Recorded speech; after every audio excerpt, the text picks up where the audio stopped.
So welcome to part 4 of the Advisory Board Committee training.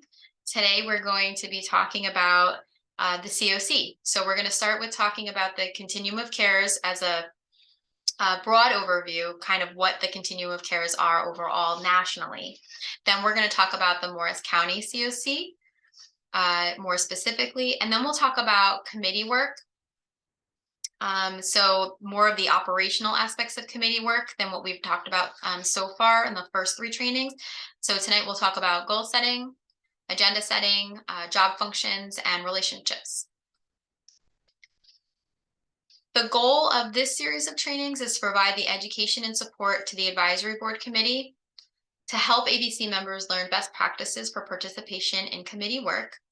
Today's topic is meant to provide broad background on Continuum of Cares, Morris County COC in particular, and the basics of committee work. So we'll just jump into what is a COC. So a COC or a Continuum of Care, and I'll be using the term COC for the most part because it's easier to say.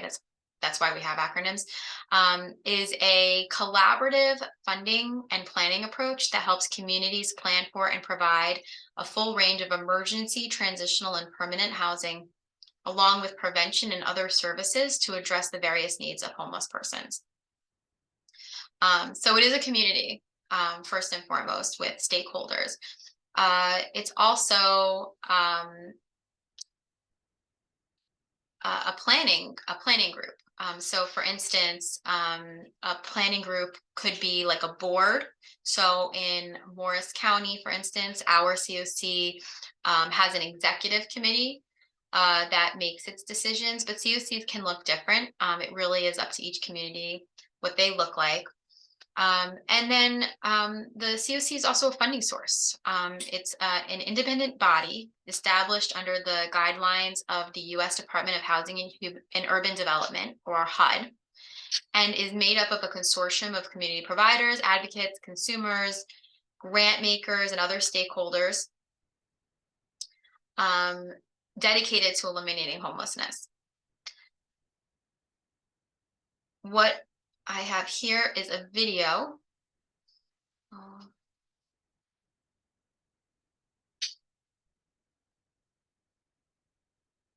Let me just take a quick pause.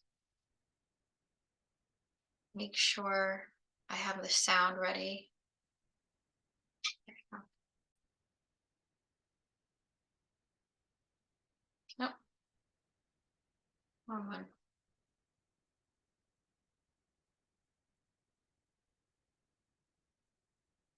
There we go.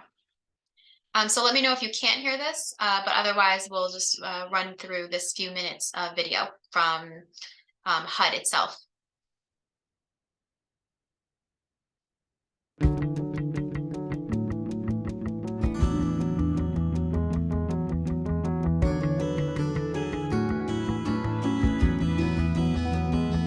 The broad planning group for all of HUD's homeless assistance programs is the Continuum of Care. And the Continuum of Care was codified through the Hearth Act and implemented further in the Continuum of Care program regulations. But the Continuum of Care is intended to be the body of stakeholders that deals with all of HUD's homeless assistance programs. And it is the body that's nonprofit providers, local government, state government, schools, police, anybody within the community who has an interest in preventing and ending homelessness or really should be at the table for the geographic area strategy to prevent and end homelessness. Now, because they're such a large body, they need to have people to do that on their behalf. And so the Continuum of Care is going to select a board, and the regulation sets forth the requirements for how they select a board. There's not a lot there. The important piece is that they have a written process that works for them and that they follow the written process. And the board should be assigned duties as the COC sees fit. So that's going to be a little bit different in every community. Some boards will have responsibility for rating and ranking applications, and some won't because of conflict of interest provisions. The Continuum of Care is also responsible for designating the HMIS lead, and the HMIS lead is responsible for managing the HMIS on behalf of the Continuum of Care. And so that's the important piece. Even though they've selected someone to manage it and to apply for funds on their behalf, the Continuum of Care is ultimately responsible for the HMIS for the geographic area. And all of this needs to be documented in a governance charter. Everybody's roles and responsibilities need to be laid out in writing so that it's transparent and it's clear what everybody is in charge of. The continuum of care oftentimes is not a legal entity. And that is why the continuum of care has to designate a collaborative applicant. And the collaborative applicant is an eligible applicant that can apply for funds directly to HUD. If the continuum of care is a legal entity, they can designate themselves. And this is the entity that's responsible for compiling all the information and submitting it to HUD every year as part of the annual application. This is also the entity that's responsible for submitting a grant for the planning dollars to carry out the planning activities on behalf of the continuum of care. The continuum of care could also designate additional work groups, subcommittees to carry out other things that the continuum of care is responsible for. Common committees that we see are point-in-time committees, where the committee is just responsible for planning and organizing and carrying out the point-in-time count every year. You might have a rating and ranking committee if that duty hasn't been assigned to the board. I think the important thing to remember is the continuum of care, per the regulation, is in charge of everything related to planning and strategy. And if they designate others, it has to be clearly documented in the governance charter. Really what's important to HUD is transparency. And so everybody needs to know what's going on, how it's going on, and how you get to be a part of what is going on.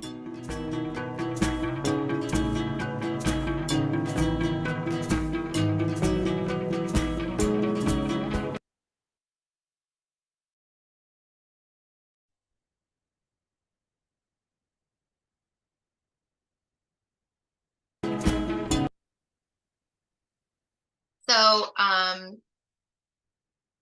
we'll talk a little bit about some of the points that she raised overall. And then, like I said, we'll move into talking about how Morris County has structured its community, its COC, to meet the requirements that HUD lays out, and then some. So the primary thing I think that's really important in this video is that HUD tells us to do it, but doesn't give clear instructions on how. And this gives communities flexibility to create processes and systems that work on a local level. So everything that Morris County has done was a decision that the original people creating the COC over 10 years ago, before I was involved in it, for instance, it was based on what the vision that they had. And so what is good now, we do have a governance charter that can be changed, right? Bylaws that can be changed, and they were a few years ago, to meet the needs. And so making sure that our COC itself is flexible to meet the changing demands of the system is really crucial as well. So the elements of the COC are that we need to have a planning body. We have to have a clear strategy. And different COCs do this in different ways. HUD likes the idea of a 10-year plan to end homelessness. In Morris County, we did have a 10-year plan to end homelessness that feels very irrelevant now after a few years go by, particularly throughout COVID. You know, a lot of the direction, a lot of the needs changed. So a 10-year plan is kind of extensive.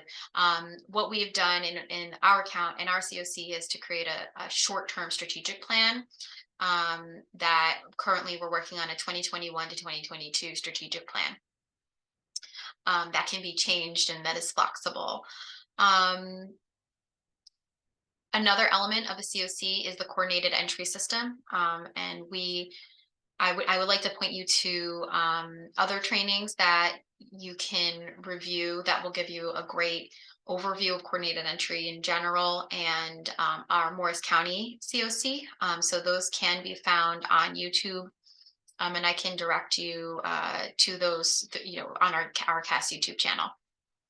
But essentially what coordinated entry means is that there needs to be a clear pathway for people experiencing housing crisis that ensures equity and equitable treatment. So what most COCs do is they have a coordinated entry system that includes a coordinated assessment tool. The tool is used to prioritize people based on objective factors to ensure that when housing resources become available, they're being given to the most vulnerable people first. Data is a huge element of COCs, ensuring that we have our data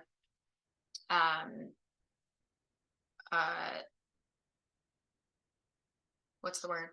Sorry. This is what happens when you try to do training at 6 o'clock at night. Up to par? No, I was going to say inputted, like entered.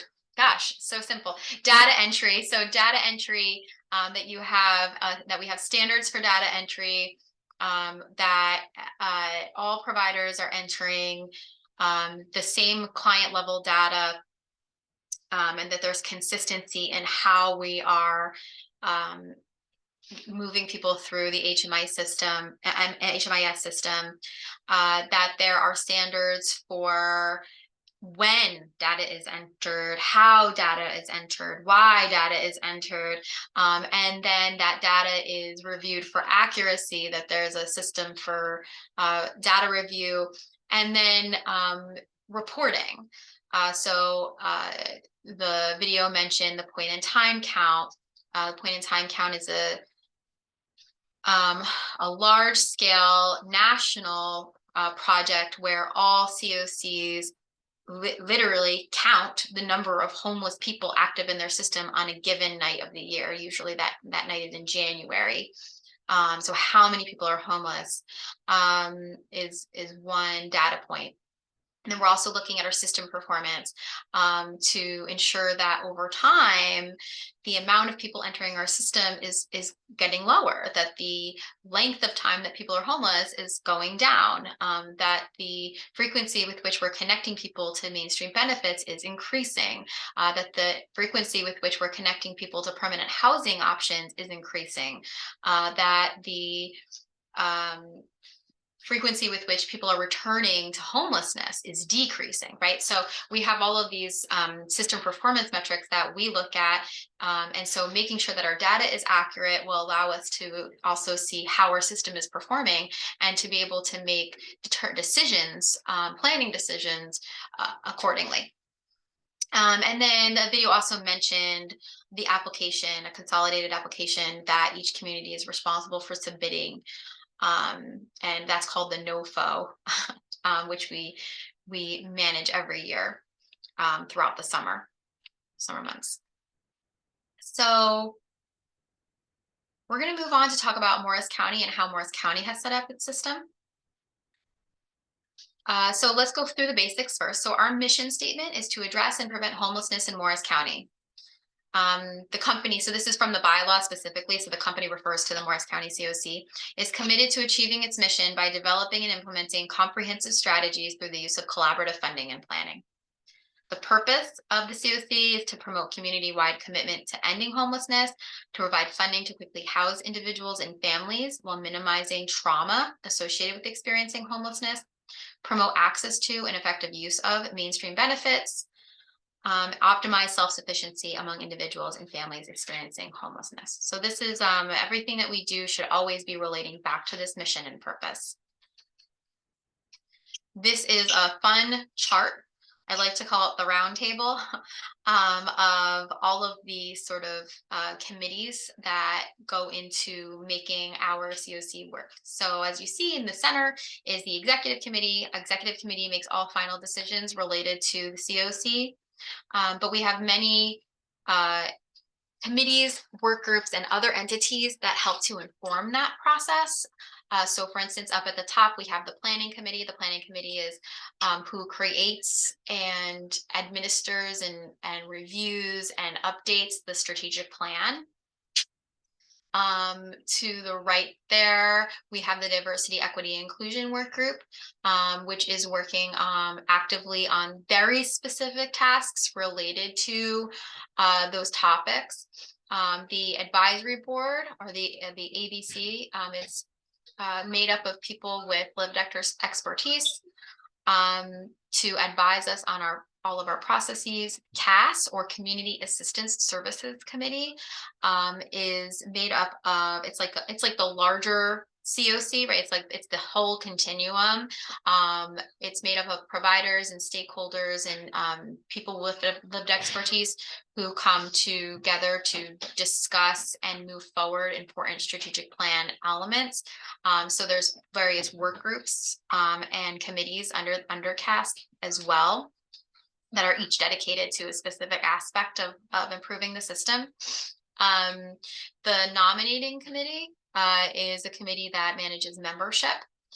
Coordinated entry committee is the committee that makes decisions and about how our coordinated entry process is managed. We have two case conferencing teams that look regularly at people who are on the prioritized wait lists and make decisions about moving forward on those things. So one is coordinated prevention, which looks at people who are imminently homeless, meaning they're not homeless yet, but they may be soon. And the coordinated assessment is people who are actively homeless now, based on HUD's definition of homelessness. We have two work groups under coordinated assessment, the shelter work group and the veterans work group. And then we have our data quality, actually it's called data governance now, or data governance committee, which reviews the data standards and reviews data points associated with system improvement. The allocations committee is the committee that does that ranking and review of applications for funding and determines makes funding decisions for the COC. The permanent housing committee, excuse me, is a committee that looks at ensuring that we are improving permanent housing stock and affordable housing stock. So for instance, we work closely within that committee with housing authorities, excuse me, municipalities, and affordable housing developers, things like that. And then we have our support team. So we talked, the video talked about having a lead. The lead for our county is Morris County Department of Human Services. We have hired a consultant who does submit our application annually and helps with a variety of other consulting issues, and that would be Monarch Housing Associates. And then HMFA is our HMIS lead. One moment.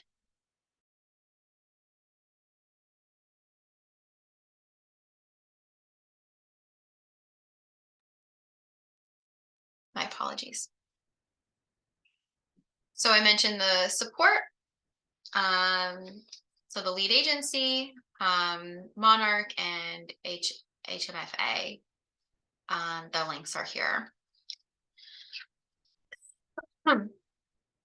So we'll talk a little bit more about the standing committees.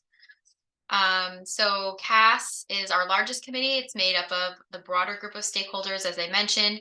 CAS reviews and confirms the executive committee membership, reviews written standards, provides recommendations to the executive committee on HUD policies and procedures, system improvements, and service and spending priorities. They identify gaps and barriers, and they facilitate trainings. There are several work groups under CAS, as I mentioned. The nominating committee prepares a slate of candidates for presentation and approval, orients new members, and reviews attendance.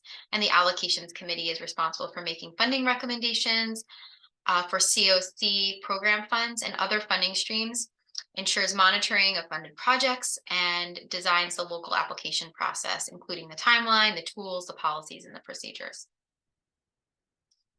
So the standing committees on the last slide are all committees that are in the bylaws, but we have a number of other committees, as you saw, that are called ad hoc committees, meaning they're not in the bylaws, but they have been voted by the executive committee as as committees of import. So coordinated entry, as I mentioned, is a locally designed system that prioritizes the most vulnerable consumers to be served first. CE has multiple components, including the coordinated assessment, which is a tool that is used to determine priority. Under the CE, Morris COC has a leadership team, which is responsible for determining high-level process and policy, two case conferencing teams, one for people currently experiencing homeless and one for people at risk. And as I mentioned, a couple of work groups as well. Our CE system has a program manager, which is NJ211, who screens, assesses, and refers people who call into the system and places them on a list based on their preferences and monitors the list. We also have two housing navigators who are actively working with the highest priority households on the list to get them ready to accept vouchers or find housing. Data governance responsibilities include identifying trends in data, in data quality challenges, and exploring system-wide issues to address or create policies that need to be implemented, and reviewing system data trends and highlighting areas of concern for the executive committee. The strategic plan committee is responsible for creating, monitoring, editing, and reporting on the strategic plan. The permanent housing committee focuses on increasing the amount and accessibility of safe and affordable housing.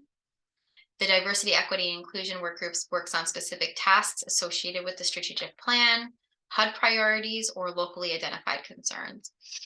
The purpose of the advisory board is to hold a safe space for advocates and people with lived experience to inform and educate people experiencing housing insecurities, as well as the COC itself, on issues of interest and concern to the people who are impacted most by the system and its policies and procedures.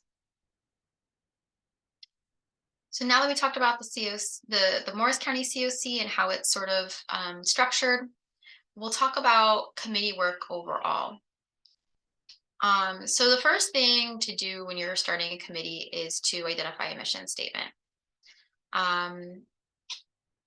So mission statements should be short. They should be long-term. They should be broad, and they should be changeable. So your mission statement should be able to change over time if your mission is changing.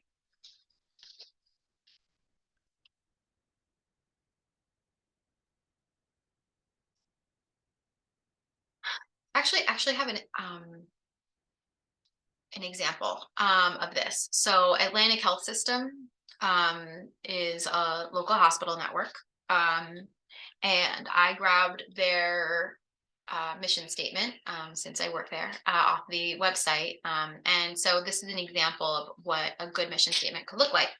Designing and delivering high quality, innovative, and personalized healthcare to build healthier communities and improve lives for patients, consumers, and caregivers. And the important thing about a mission statement is that everything you do should relate to the mission statement. And I think we talked about this in an earlier training, that if you're sitting around trying to figure something out and somebody says, well, wait a second, does this relate to our mission? Right? That's like a really good opportunity to look back at the mission statement and remind yourselves of what you're actually working towards, and look at your goals to see if they really are really are relevant. Something else I wanted to say about that, but it's escaping me at the moment. It'll probably come back to me in a few minutes. So setting goals. So again, goals should always relate to your mission statement. Goals should always have an end purpose. So you actually want to start by thinking about what you want to achieve by the end of the process. Goals should be SMART. So SMART stands for specific. So for instance, you might want to use a number or a percentage. They should be measurable. So you need to be able to track your progress. So you might want to even have an evaluation tool. How will I know that I'm achieving my goal? SMART goals should be attainable or achievable, meaning that you need to set realistic goals. They should be relevant. So again, you should be able to link your goal to your mission statement, and they should be time bound, meaning you should have a clear expectation of when you want to achieve your goal. Goals are just the beginning. The next step is to plan out action steps and individuals responsible for carrying those out. And you want to reevaluate your goals over time. Maybe old goals lose their relevance, or maybe your expectations were off to begin with. That happens to me all the time. With setting my goals is something that I thought was realistic because of usually outside factors, right? It's not necessarily your own drive, but sometimes external factors slow you down. That happens to me all the time, where I'm constantly having to reevaluate my timeline, sadly. But so here's an example of a SMART goal. Increase the number of advisory board members to 10 people by July 15th, 2023. Right? So that might be, membership. You might have membership goals. What would be your membership goals be? That would be an example. So similarly, when you're setting an agenda, you want to have a system for agenda setting as well. So first, you want to establish the goals of the meeting. What do you want to accomplish by the end of the meeting? Second, you want to identify a time frame for the meeting, and that might sound really simple, but I can't tell you the number of times I've made the mistake of thinking that I can fit um, a great deal of stuff, right? A great deal of agenda items into a 1 hour meeting. So really being clear about, is the time frame sufficient for you to get that goal done? And if not, maybe you want to break that goal into pieces. Maybe this goal is going to take you 3 hours to complete, then you only have an hour meeting. So you're going to want to break that off into thirds and figure out what's a goal that I can accomplish by the end of this meeting. Or maybe completing the goal is more important than having short meetings. And so maybe you might want to say, hey guys, we got a lot to do. We're going to have a 3 hour meeting. We'll have a break in the middle, whatever else, but this is how long we need to knock this out. You want to list topics for the meeting. And to do this, by the way, you want to seek input from group members. So a lot of times I'll send out my agendas a week in advance and say, hey, let me know if you want to add anything, or if you think something's irrelevant, we should take it off. Determine if, and another thing you could do too is write the agenda for the next meeting towards the end of your current meeting. That's something else you can do too. That's another way to get input from group members as well. Determine if the topics are for information sharing, for discussion, or for making decisions. You might want to structure your agenda in a particular way. So for instance, for the executive committee, we do all our voting at the end. So we have presentations first. We present all the materials. Then we have a separate, the next part of the meeting is discussion. And then at the end is when we do all of our voting. So we make decisions after we have all of our information and have had an opportunity to share. You want to allot timeframes for each topic. So again, once you get your, so you have a goal, an overall goal for the meeting, and then you're listing your topics. Each topic then has its own set of goals and timeframes, right? You want to allot a presenter for each topic. Make sure you know who's going to be speaking about that, and that they know that ahead of time and they're able to prepare. Plan for how to engage members in the topics. So you might have different strategies that you're going to use. So maybe you're going to break into breakout sessions or breakout groups where, we want to work in teams of 2s and 3s instead of as a large group to work on, pieces of a topic. And then we'll come together at the end. Maybe you want to have open discussion where you sort of like whiteboard things, like you just make, you're brainstorming, or maybe you want to have a specific type of presentation, so there's lots of things you can do, and it can be varied by topic. Send out the meeting agenda and the meeting materials before the meeting. You want to make sure that you're prepared and also that everybody else is prepared as well. So now we'll talk about different types of jobs um, that that might exist in a committee. And by the way, not all of these are necessary for every committee. For example, the executive committee doesn't have a treasurer, right? So the most common function is a chair. Leadership is necessary for moving along the agenda. Like you need to have somebody who's accountable to the agenda and the time frame. Um, Another function would be a vice chair or a co-chair. So the difference is a vice chair sort of acts in the chair's absence.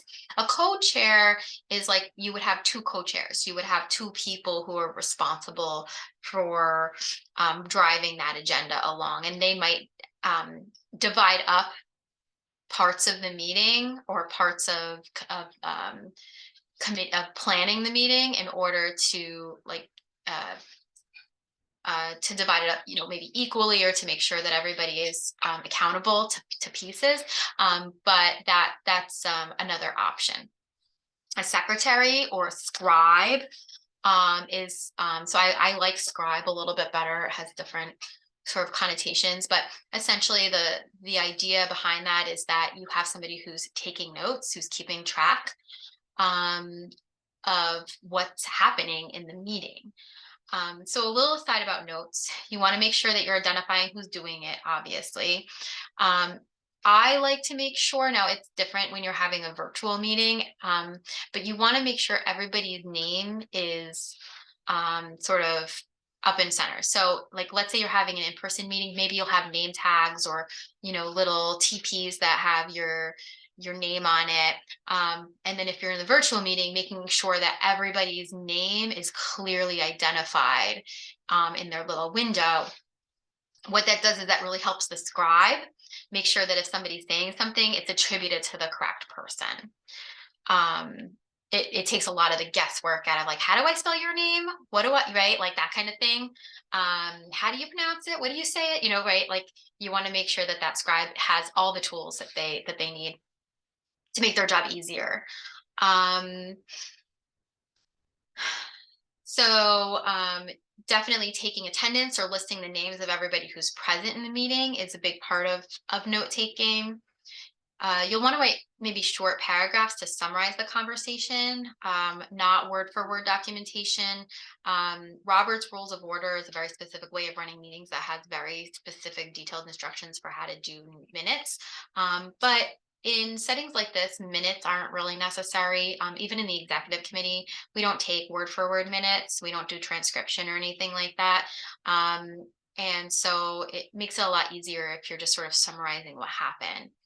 Um, I also like to, when I am a scribe, I like to write down the actions items at the end of the agenda. So that's a nice tip as well.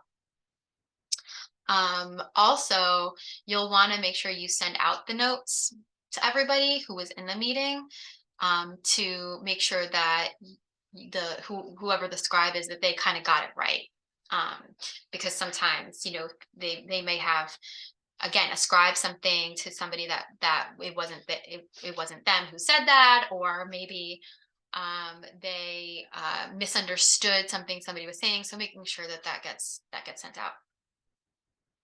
um so a treasurer is somebody who keeps track of money.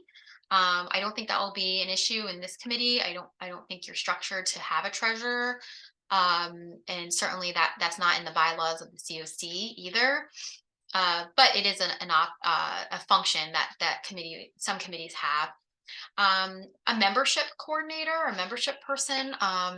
So as I mentioned, for the executive committee, we have a nominating committee that manages membership. But you may have just one person whose sort of job it is to keep track of who's coming to meetings, making sure that they have a contact or a mentor to help them in the early days. Coming into a new committee, it can be difficult sometimes. So having a mentor or like a buddy that they can ask questions to, who's sort of checking on them, is a really nice thing. So, somebody who's sort of in charge of making sure those connections are being made is an option, is an optional function. Um, In technical meetings and virtual meetings, it's nice to have somebody helping with technical assistance in the background. So, like for instance, if Alicia is running a meeting as the chair, and she's not keeping an eye on the waiting room, maybe somebody's sitting in the waiting room and they're waiting for a really long time because she's just going on as chair, which is really her main function. Maybe she hasn't been noticing that there's somebody in the waiting room. So having somebody who's sort of assigned to help with those kinds of details is helpful. And then I have others, there's lots of other kinds of ideas. For instance, you may want to have liaisons for each of the major committees, right? So we have a strategic planning committee, a CE committee, the allocation committee, the executive committee. And as of right now, I believe there's somebody sort of you know, already at least one person from the advisory board is sort of sitting on one of these other committees. You may want to make that really official. Like we're going to have a CE liaison. This is who they are. They're going to report back each meeting on what's going on, that kind of a thing. Maybe just like really operationalize that. Okay. I have cartoons because I like these cartoons. Um, this first cartoon on the left says somebody's raising their hand and he's saying, could we extend the annual meeting? I still have a lot of complaining to do. So one of the things that I caution committee members to not do is to really make sure that when they are communicating about a topic, that they are on topic, that they're not straying away from the agenda too far, and particularly that they are not complaining. Right, so it should be focused and action driven. What we're doing in committee work, and then the cartoon on the other side says, at this point in the meeting, we'll open a discussion of whether or not we needed to have this meeting. And so uh, making sure that the work that you're doing in the committee work is not wasting people's time. I think, that goes a lot to goal setting and agenda setting and making sure that you are planning and preparing well. I always said when I started chairing meetings, I never want to have a meeting. I never want to chair a meeting where somebody walks out and says that could have been an email, or I feel like I did nothing. I just wasted my time. Nobody wants to feel that way. Everybody's time here is valuable. So really, again, this goes to the point. This is just me trying to sort of accentuate the point of how important it is to have goals that relate to the mission statement.